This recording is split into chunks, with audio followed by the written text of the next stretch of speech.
kata Mas Bijan seperti itu. Nah, Presiden Jokowi meminta gubernur yang hadir nih, seluruh gubernur yang ada di Nusantara hadir dalam kunjungan ke ibu kota negara Nusantara. Kalau bulu tangkis saya selalu optimis. Ya. Saya selalu optimis dan saya rasa kalau Indonesia nggak juara kayak aduh.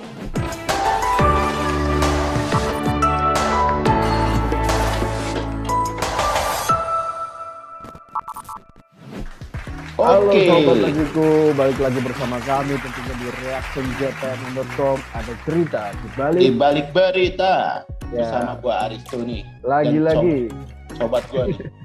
CS Reaction namanya. Yaitu Sergio dan kali ini kita akan bicarain seperti biasa 5 berita terpopuler pekan ini di portal berita jpn.com untuk sobat negeriku. Oke, Mas Bro, ini gua coba highlight ya Mas Bro ya berita-beritanya dari 5 berita terpopuler jpn.com pekan ini. Nih ada soal Kento Momota, nih pebulu tangkis yang dulu nih peringkat pertama dunia, dia yang menggeser hegemoni Lindan. Cuman saya udah kurang update lagi soal BWF ranking. Cuman ntar ada kita bahas soal Kento Momota, terus ada juga soal Pak Amin Rais, mantan ketua MPR kita. Oke, langsung sikat aja brother. Berita 50 apa? Berita terpopuler. Nomor 5. Oke Mas Bro, kita masuk ke berita terpopuler ke-5. 5 bro. Ini. Oke. Kelihatan. Silakan Mas Aristo yang bacain ya. Saya coba ulas ya berita terpopuler nomor 5 ini soal bulu tangkis atau badminton nih ya. Jadi judulnya seperti ini, Jerman Open 2022 memakan korban, juara dunia dan Kento Momota angkat koper. Waduh, tereliminasi ya, maksudnya angkat koper ya, kayak dulu tuh pencarian bakat ada harus. Saya nggak tahu tuh, pas ketahuan banget. Oke. Kita highlight ya. Ini perhelatan Jerman Open 2002 mulai banyak memakan korban. Di beritanya seperti itu tertulis. 2 pebulu tangkis top harus tersingkir lebih awal dari turnamen Super Series 300 ini. Pemain yang dimaksud adalah Loh Ken Yeo dari Singapura dan Kento Momota dari Jepang. Loh Ken Yeo berstatus juara dunia 2021 gugur di Jerman Open 2022 setelah keok di tangan wakil Kanada Brian Young. Pebulu tangkis 25 tahun ini awalnya unggul di game pertama tetapi tak bisa berbuat banyak pada set kedua dan set ketiga. Loh menyerah dari Brian Young dengan skor 21-12, 16-21 dan 18-21. Sementara Kento Momota yang saat ini menempati peringkat pokoknya ada di atas lah, peringkat atas ini ya, takluk dari kompatriotnya sendiri Kenta Nishimoto. Momota takluk 2 set langsung dalam waktu 45 menit, 21-23 dan 21-9. Gugurnya 2 nama yang ya memang mereka dalam tanda kutip jadi pebulu tangkis yang sekarang lagi hot lah ya. Semoga bisa dimanfaatkan nih sama wakil-wakil Indonesia yaitu Jonathan Christie dan Anthony Sinisuka Ginting yang saat ini sudah melangkah ke fase 16 besar Jerman Open. Ginting melaju ke babak tersebut setelah menyingkirkan wakil Spanyol namanya Pablo Abian. 21-14, 23-21. Sementara Jonathan Christie melesat ke 16 besar setelah melalui pertarungan sengit mengalahkan Li Shifeng. Semoga benar ya pelafalannya ya. Li Shifeng dari Cina. Karena kan kita nggak tahu beda-beda pelafalan gitu. Iya, tapi kita sebenarnya selalu optimis ya sama perduniaan bulu tangkis. Oke. Kalau bulu tangkis saya selalu optimis. Saya selalu optimis dan saya rasa kalau Indonesia nggak juara kayak aduh harusnya juara gitu. Iya, nggak mungkin sih nggak juara karena pasti memang pebulu tangkis ini memang dididik dari kecil, memang dikhususkan menjadi menjadi atlet bulu tangkis ya bro. Jadi nggak memang mungkin kayaknya agak sulit kalau kalah. Historinya tuh harus juara dunia, harus level atas kalau bulu tangkis. Beda Iya. kalau cabang olahraga lain. Expect saya agak turun. Tapi harapan masih ya, harapan masih. Harapan bulu tangkis ya, bulu tangkis ya. Enggak, harapan sama yang cabang olahraga lain. Saya karena mau menurunkan ekspektasi, jadi nggak terlalu banyak berharap. Oke. Iya. Oke, tapi kalau kita tahu sendiri kalau Kento Momota sendiri tuh mantan pemain nomor 1 dunia tuh Mas. Dia sempat lama sebelum akhirnya era COVID kan turnamen banyak yang di hold, yang ya ibaratnya yang di suspend lah biar nggak dilaksanakan. Akhirnya peringkat BWF ranking untuk tunggal putra, tunggal putri, ganda putra, ganda putri, termasuk ganda campuran masih fluktuatif karena memang jadwalnya belum seperti semula. Jadi makanya nggak heran kalau di BWF ranking masih bercokol-cokol nama-nama yang sebenarnya sebelumnya kita nggak pernah dengar di ranking di berbulu tangkisan itu. Nah, Kento Momota ini termasuk lawan yang sering dihadapi wakil-wakil Indonesia loh, yang memang cukup sulit dan dia memang salah satu pemain yang gigih. Setelah eranya siapa ya pemainnya Malaysia itu, Lee Chong Wei. Iya benar itu Lee Chong Wei. Ya Lee Chong Wei, era Lee Chong Wei dia memang terlihat fit sih badan. Ya, saya bacain komentar nih dari Mas. Dari MC Lensu bilang begini bro. Nah, apa tuh Mas? Semoga segera sadar Indonesia perlu membangun agar bisa bersaing dengan negara lain, ya kan? Stop urusan tidak bermanfaat dan cenderung memecah persatuan. Oke, ini yang kita tunggu-tunggu komentarnya. Emang apa dibilang tadi apa? Semoga segera sadar Indonesia perlu membangun agar bisa bersaing dengan negara lain. Stop urusan tidak bermanfaat dan cenderung memecah persatuan.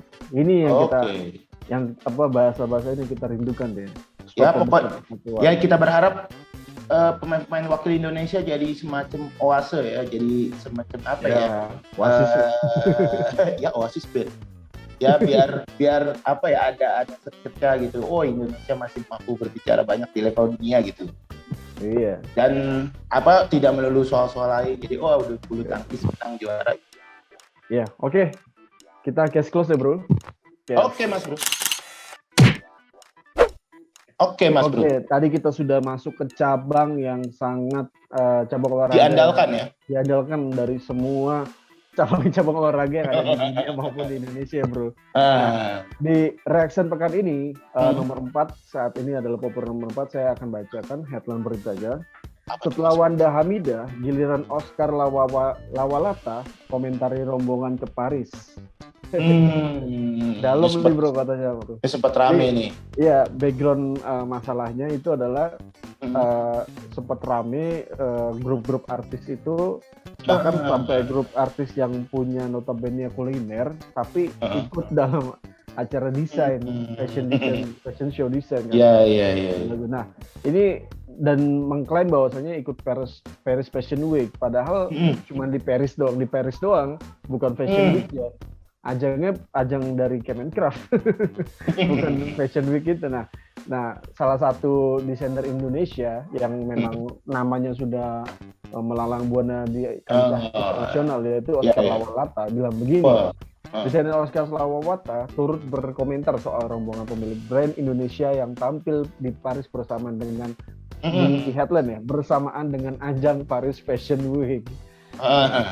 Menurut Oscar, untuk membawa nama negara di kancah internasional dibutuhkan tim yang mengerti kelayakan pentas dunia. Jika tidak, yang ada uang hanya terbuang percuma dan hasilnya malah bikin malu. Dia bilang begini di kutipannya, diperlukan tim solid dan mengerti kelayakan pentas dunia. Apapun alasannya yang dibuang menjadi sia-sia dan menjadi hasil yang memalukan. Ujar Oscar lewat akun Instagramnya miliknya pada hari Jumat kemarin. Nah, adik Mario Lawalata ini menyebut fashion tidak tumbuh dengan mudah dan tidak butuh sensasi untuk bisa dikenal. Fashion tidak butuh fashion tidak tumbuh dari sensasi. Fashion itu tidak mudah katanya gitu. Nah, betul. kalau tidak ada uang negara yang keluar, posisi Gaycraft sebagai apa kata Oscar seperti itu. Nah, kalau beliau si Kawalata yang komentar sih, saya percaya bahwa dia memang hidupnya sudah komprehensif ya di bidang fashion show. Jadi memang dia memang bidangnya seperti itu. Udah abang-abangan lah ya. Iya abang-abangan loh, bukan bapak. Iya abang-abangan. Tapi memang soal apa namanya, soal Paris Fashion Week sendiri kan kemarin sih ya ada penjelasan kan dari apa Gaycraft ya. Yang selaku yang mengurusi juga dari pihak Kemenpar Parekraf ya. Yeah. Jadi ketua Bakominfo Gaycraft sendiri bilang seperti ini, dari Fashion Week Paris Fashion Week kenapa pada ramai-ramai apa benar Gaycraft dan Kemenpar bisa sampai seperti itu tentang ini, ujar Bakominfo Gaycraft. Jadi Ivan, namanya kan Ivan Seventeen ya. Yang siapa ya maksudnya? Ivan Seventeen. Iya, Gaycraft, kepala Bakominfo Ivan Seventeen, Mas. Oh iya. Juru bicara lah kalau dibilang. Jubir Gaycraft. Jadi dia bilang seperti ini. First of all, aku ingin jelasin kalau Paris Fashion Week adalah event tahunan yang diselenggarakan oleh FHCM. Jadi semacam federasi di sana. Ini adalah bisa dibilang event fashion terbesar di dunia. Bahkan katanya hampir mengalahkan dari New York Fashion Week. Jadi wajar sekali kalau katanya banyak sekali para pelaku industri fashion lah dibilang untuk berangkat pengen ke Paris tuh, Mas. Dan dan itulah yang menjadi klaim bagi teman-teman yang tidak mengerti tentang event-event Fashion Week itu sendiri ya, Bro ya. Jadi nih saya lanjutin ya penjelasan dari Gaycraft. Dia sendiri pokoknya pada intinya di akhir keterangan seperti ini. Namun memang bukan di event Fashion Week yang dari FHCM yang kemarin ramai-ramai itu digelar. That's why we name Gaycraft Fashion Show during Paris Fashion Week. Aduh, bukan kita biasa pakai bahasa Inggris. During Paris Fashion Week, dan itu kita terapkan dan kita katakan dan sudah menjadi SOP kepada brand-brand dan juga desainer yang ikut melalui Gaycraft itu acara itu. Cuma kalau menurutku ya mungkin yang membuat bisnis ini pada saat brand-brand itu menyampaikan kepada call itu key opinion leader yang ikut ke sana, mungkin hal-hal ini yang memang kurang ditekankan. Pada intinya dia bilang seperti ini. Jadi banyak sekali yang menamai kegiatan kemarin tuh yang ramai itu. Jadi call itu Paris Fashion Week, Mas. Cuma dibilang seperti ini, si Ivan Seventeen dari Bakominfo Gaycraft, apakah itu salah? Jawabannya tidak. Bahkan ketika menamai dan menyebutkan kegiatan mereka di sana dengan sebutan Paris Fashion Week itu juga sebenarnya apa-apa. Yang penting jangan memakai logo FHCM tersebut. Dan ini tentunya one step forward. Jadi intinya kata dia gak masalah lah kalau kegiatan kemarin disebut Paris Fashion Week. Kalau dari keterangannya ya asal nggak pakai logo FHCM. FHCM sendiri itu kan yang ngurusin Paris, intinya lembaga resminya lah Paris Fashion Week. Panjat sosial. Ya nggak tahu, cuman ya kalau ini sih nggak masalah katanya. Katanya nggak masalah, cuman dari terutama di sosial media Twitter ya yang memang netizennya itu agak lebih kritis ya. Terutama di bidang teman-teman yang memang di bidang desainer, mereka bilang itu adalah satu hal yang masalah dan itu bikin malu. Contohnya Wanda Hamidah dan Oscar Lawawata ini. Gitu. Oke bro, tadi Mas bro sudah masuk ke berita nomor 4, sekarang sudah ke 3. Apa tuh beritanya Mas bro? Plannya seperti ini. Habib Rizik keluarkan perintah terbaru dari balik penjara, semua harus patuh. Kayak gitu. Nah, ngomong gini, ex-imam besar Front Pembela Islam atau Habib Rizik Syihab saat ini menjalani proses hukuman di penjara. Kuasa hukum Habib Rizik Aziz Edward menyebut kondisi terkini kliennya itu masih sehat. Alhamdulillah baik dan sehat, kata Aziz selaku pengacaranya ya. Nah, Aziz selaku menyebut Habib Rizik memberi arahan kepada seluruh pendukungnya dan umat Islam untuk maksimal dalam aksi kemanusiaan, terlebih kepada setiap umat yang membutuhkan. Nah, Habib Rizik yang merupakan lelaki kelahiran di Petamburan, Tanah Abang 65 tahun lalu, itu menyuarakan Indonesia bebas dari penista agama. Terakhir pesan beliau, tangkap dan proses hukum para penista agama. Begitu bro, kira-kira. Pokoknya intinya tetap menyuarakan perjuangan menurut mereka ya. Menurut mereka. Iya ya. Iya, benar. Ya, tapi yang penting daripada itu tetap Habib Rizik dalam keadaan sehat walafiat, itu kan sekali penting juga kan. Ya, di era-era masih sekarang pandemi apa endemi ya sekarang? Endemi lah ya. Menuju endemi. Ya semoga dia dalam keadaan sehat bisa menjalankan bisa memenuhi atau nyantri apa sih itu bahasanya kalau di tahanan ya ya bisa menyelesaikan masa tahanan dengan sampai tetap sehat ya, gitu loh, Mas. Mengabdi. Jadi pokoknya selama menjalani masa tahanan tetap sehat, tetap apalah. Jadi walaupun ada perjuangan itu menurut mereka ya. Ya, apalagi beliau juga sudah uzur usianya ya bro ya. Maksudnya sudahlah gitu. Yang adem-adem aja. Oke, kita close. Setelah Habib Rizik rupanya berita dari bisa dibilang kubu-kubu yang kontra ya dari pemerintah karena ya Habib Rizik nggak tahu juga sih kontra apa enggak, bisa dibilang, cuman kalau ya nggak tahu ya dilihat dari kita penilaian kita ya masih kontra gitu. Historis politiknya ya. Nah ini juga dari kubu yang masih dalam tanda kutip kontra juga sama pemerintah. Ya oposisi lah ya, oposisi dengan pemerintah. Dan ini beritanya dari Pak Amin Rais. Jadi seperti ini. Amin Rais menghantam Presiden Jokowi, menyemburkan 3 tudingan sekaligus. Jadi beritanya seperti ini ditulis. Ketua Dewan Syuro Partai Umat Amin Rais menuding Presiden Jokowi sudah melakukan 3 macam dalam tanda kutip pembunuhan selama memimpin Indonesia dari sejak 2014. Mantan Ketua MPR itu menyebut jenis pembunuhan pertama dengan istilah ecocida distraction versi Pak Amin. Menurut Amin Rais, pemerintah era Jokowi banyak membiarkan pembalakan liar terhadap hutan di beberapa pulau di Indonesia. Ini terus berjalan, bahkan tampaknya itu makin merata, makin destruktif dibandingkan dengan masa-masa yang lalu, kata Pak Amin saat menghadiri diskusi daring yang disiarkan YouTube akun Kabar Senator, Mas Bro. Jadi Pak Amin kemudian menyebut pembunuhan jenis kedua dengan istilah genosida, Mas Bro. Dia merujuk dari kurang sigapnya pemerintah dalam penanganan pandemi yang mengakibatkan ratusan ribu rakyat meninggal dunia. Dan Amin.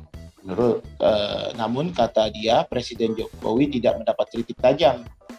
Meskipun penanganan pandemi agak menurutnya kurang oke gitu lah ya. Padahal di sisi lain negara di Brazil, dia membandingkan Brazil gitu Mas Bro. Jadi ketika presidennya kurang berhasil menangani pandemi, tapi di Brazil karena kegagalan menangani pandemi. Nah, cuman berbedanya di Indonesia tidak ada yang dalam tanda kutip kritik tajam lah kepada Jokowi dalam penanganan pandemi. Nah, lebih lanjut, pria kelahiran 26/1944 tahun itu, Pak Amin, kemudian menyebut jenis pembunuhan kedua ini dengan istilah genosida, Mas Bro. Jadi kenapa dia bilang begitu? Karena dia menilai pemerintah Indonesia kurang sigap menangani pandemi yang mengakibatkan ratusan ribu rakyat meninggal dunia. Namun kata dia Presiden Jokowi tidak mendapat dalam tanda kutip kritik atau gangguan lah dalam tanda kutip di pemerintahan atas penanganan pandemi yang kurang berhasil. Kemudian Pak Amin bilang kalau di Brasil kejadiannya beda. Kalau presiden yang gagal menangani pandemi ya parlemennya dalam tanda kutip berani mengusik gitu Presiden Presiden Jair Bolsonaro. Yep. Jadi kata Pak Amin ini di Brasil begitu angka kematian mencapai puluhan ribu, langsung senat di negara itu kemudian langsung membentuk panitia yang memalu godam, kata Pak Amin, memalu godam Presiden Jair, kata Pak Amin. Nah, soal pembunuhan ketiga yang tadi saya sebut, ini Pak Amin menyebutnya dengan istilah demosida. Dibilang seperti ini, rezim Jokowi telah membunuh demokrasi. Istilahnya Pak Jokowi telah melakukan demosida, kata Amin. Kenapa dibilang gitu?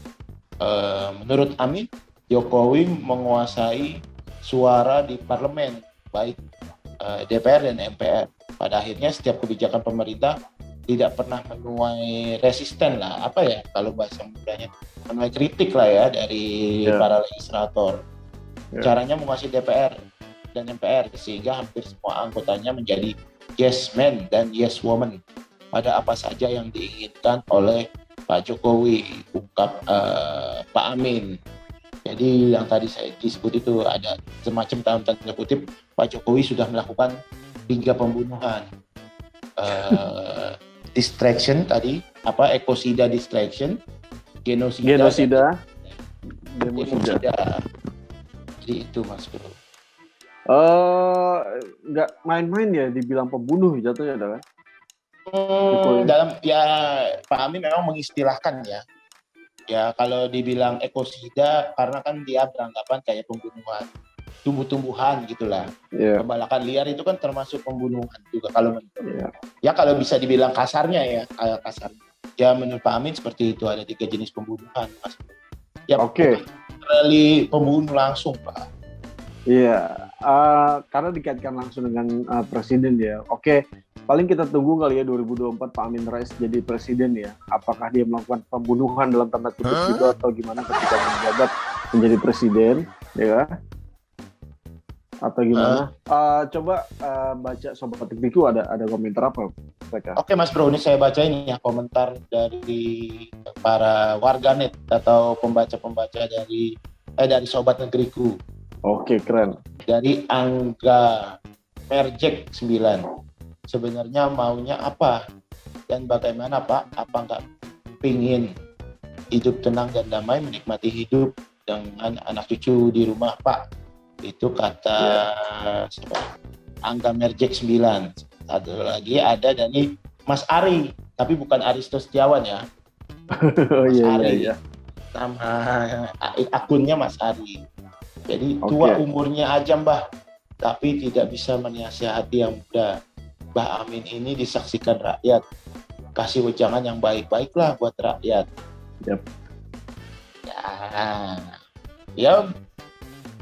Kalau tua dan muda sih untuk kritik ya, untuk memberikan aspirasi. Iya, tapi ya itu juga termasuk bagian dari kritik untuk mengkritik Pak Amin, nggak apa-apa juga sih. Iya, lah, namanya kita hidup di demokrasi ya kan. Iya. Oke. Itu tadi Mas Bro, berita terpopuler nomor 2 soal Pak Amin. Case close. Nah, kita sudah sampai di puncak berita pekan ini yang paling populer. Udah sampai ke puncak. Karena Indonesia ini sebagian itu masih percaya dengan hal-hal mistis dan lain-lain. Sehingga ritual kendi Nusantara di ibu kota negara Nusantara kemarin pun jadi menuai kritik. Banyak orang yang masih nggak setuju dengan ritual-ritual atau hal-hal mistik lah. Nah, akhirnya pakar mistik penjelasan Mbak Mijan pun juga memberikan komentar. Headline-nya seperti ini. Penjelasan Mbak Mijan soal ritual kendi di Nusantara, ibu kota negara baru. Kendi Nusantara ya? Kendi. Nah, Paranormal Mbah Mijan menjelaskan ritual yang direncanakan Presiden Jokowi di ibu kota negara Nusantara bukanlah hal yang baru menurutnya. Dia menyebut ritual tersebut merupakan budaya kejawen dan bisa dilakukan oleh masyarakat Jawa. Pengambilan tanah dan air itu salah satu budaya kejawen, kata Mbah Mijan. Nah, tujuannya agar ketika tanah dibangun nanti itu aman, tentram, damai, nyaman, menyehatkan, memperlancar rezeki dan sebagainya, bro. Nah, Mbah Mijan juga menambahkan, mengambil sampel contoh dari air atau tanah untuk didoakan setiap malam, ada yang 40 hari, ada yang 7 hari. Masing-masing punya peraturan, katanya. Kata Mbah Mijan seperti itu. Nah, Presiden Jokowi meminta gubernur yang hadir nih, seluruh gubernur yang ada di Nusantara hadir dalam kunjungan ke ibu kota negara Nusantara untuk membawa tanah dan air dari daerah masing-masing, bro. Dan rencananya tanah dan air dari penjuru negeri tersebut akan digunakan dalam ritual adat, yaitu yang dalam kata Mbah Mijan itu kejawen, di titik 0 ibu kota negara Nusantara, Kecamatan Sepaku, Penajam, Pasar Utara, Kalimantan Timur pada Senin kemarin. Seperti itu, bro. Ya memang sempat jadi ini ya, banyak waktu itu gubernur-gubernur ya ikut nuangin tanah-tanah yang mereka bawa, mulai dari Pak Anies, terus Bu Kofifa, katanya tanahnya dari Kerajaan Majapahit ya katanya. Ya, terus dari mana lagi Pak Ganjar juga sempat ikut ritual Kendi Nusantara yang memang jadi ya itu udah kebijakan Pak Jokowi ya barangkali untuk mengenalkan keindonesiaan barangkali seperti itu ya. Barangkali bisa salah juga saya. Ya karena Pak Jokowi kan dikelilingi dengan orang-orang hebat juga, bro. Jadi dia mungkin nggak berpikir sendiri dan melakukan ritual ataupun adat Jawa tersebut kan atas persetujuan atau kondolisasi dengan anak buahnya juga gitu. Cuma memang ada beberapa yang memang kritik. Ini salah satunya dari kayak dari ketua umum PA 212 karena mereka menilai menggelikan acara di sana karena mereka menganggap saat ini kan udah zaman modern, masih percaya klinik dan halusinasi kalau kata Pak Slamet. Ya, dia juga menyinggung karena kenapa nggak ada gelaran doa bersama gitu yang digaungkan oleh pemerintah ketimbang menggaungkan ritual Kendi Nusantara, misalkan doa bersama gitu, nggak perlu Islam gitu, tapi kan ada agama-agama yang diakui gitu kan, jadi yang digaungkan doa bersamanya gitu. Iya, tapi bro menurut aku ini tuh simbolis lah ya. Iya sebenarnya suatu ritual simbolis toh bahwa euforia dari Pak Jokowi aja. Ternyata Nusantara ini ibu kota baru mewakili dari gubernur-gubernur yang ada di Indonesia itu ada di sini semua tanah-tanahnya. Ya.